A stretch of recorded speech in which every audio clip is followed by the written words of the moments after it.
উত্তৰ পূৰ্বাঞ্চল সংখ্যালঘু ছাত্ৰ সন্থা চমুকৈ নেমচু আৰু আমচুৰ যৌথভাৱে আজি যি আমাৰ অসমত যে বিদেশী নামত সাধাৰণ ৰাইজক এটা জাতিক মুছলমান জাতিক টাৰ্গেট কৰি যি বিদেশী নামত যি অত্যাচাৰ কৰি আছে ইয়াৰ ওপৰত আমি যৌথভাৱে আমচুৱে নেমচু আজি এই প্ৰতিবাদী কাৰ্যসূচী আৰম্ভ কৰিছোঁ আৰু কৰিছোঁ।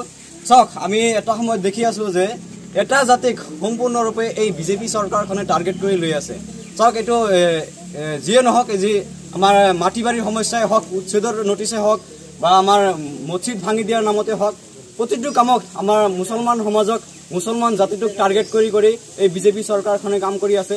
এতিয়া চাওক, যি বিদেশী নামত যি অত্যাচাৰ কৰি আছে, হয় আমি এটাই বিচাৰোঁ, আমাৰ স্পষ্টীকৰণ নেমচু আমচু ইভিএমচুৰ সদায় এটাই যে 1971 চনৰ 25 মাৰ্চৰ পিছত যিসকল বিদেশী বাংলাদেশী হওক বা বিদেশী নাগৰিকে হওক, তেওঁলোক যি অসম তথা ভাৰতবৰ্ষতে হওক, তেওঁলোক য'ৰ পৰাই হওক, পাকিস্তান আফগানিস্তান য'ৰে পৰাই অহা নহওক কিয়, তেওঁলোকক অসম তথা ভাৰতবৰ্ষৰ পৰা বিতৰণ কৰিব লাগে, লাঠিয়াই লাঠিয়াই ঘূৰিয়াই পঠাই দিব লাগে।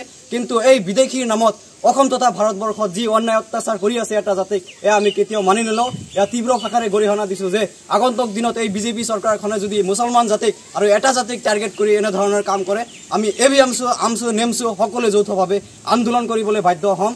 গতিকে আমি সকীয়ানি জনাইছোঁ যে অসম চৰকাৰ তথা আমাৰ মাননীয় মুখ্যমন্ত্ৰী হিমন্ত বিশ্ব শৰ্মা ডাঙৰীয়া এটা জাতিক টাৰ্গেট কৰিবলৈ বন্ধ কৰক। আপোনালোকে বিদেশী খেদক, আমি সেই পক্ষত আমি আপোনালোকক 100% সহায় সহযোগিতা কৰিম। কিন্তু বিদেশীৰ নামত সাধাৰণ অসমবাসীক যিসকল প্ৰাকৃত ভাৰতীয় তেওঁলোকক অত্যাচাৰ আৰু যি অন্যায় কৰি আছে এইবোৰ বন্ধ কৰক।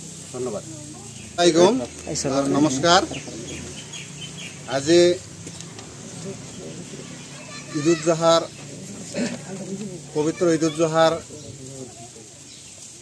অসমবাসীৰ সকলোকে মই আন্তৰিক শুভেচ্ছা জ্ঞাপন কৰিছোঁ। আৰু আমাৰ ইছলামিক যিবিলাক সংগঠন আছে, এভিএমচু আমচু নেমচুৰ সকলোৰে আহ্বান মৰ্মে আমি শিলিখাগুৰি গাঁৱৰ ৰাইজে যে অসমৰ বিজেপি চৰকাৰ, কেন্দ্ৰৰ বিজেপি চৰকাৰে যি পৰিকল্পিতভাৱে আমাৰ মুছলমানৰ ওপৰত যি এটা অন্যায় অবিচাৰ আৰম্ভ কৰিছে, বিদেশীৰ নামত স্বদেশীক হাৰাশাস্তি কৰি আছে, তাৰ প্ৰতিবাদত আজি আমি প্ৰতিবাদী কাৰ্যসূচী গ্ৰহণ কৰিছোঁ।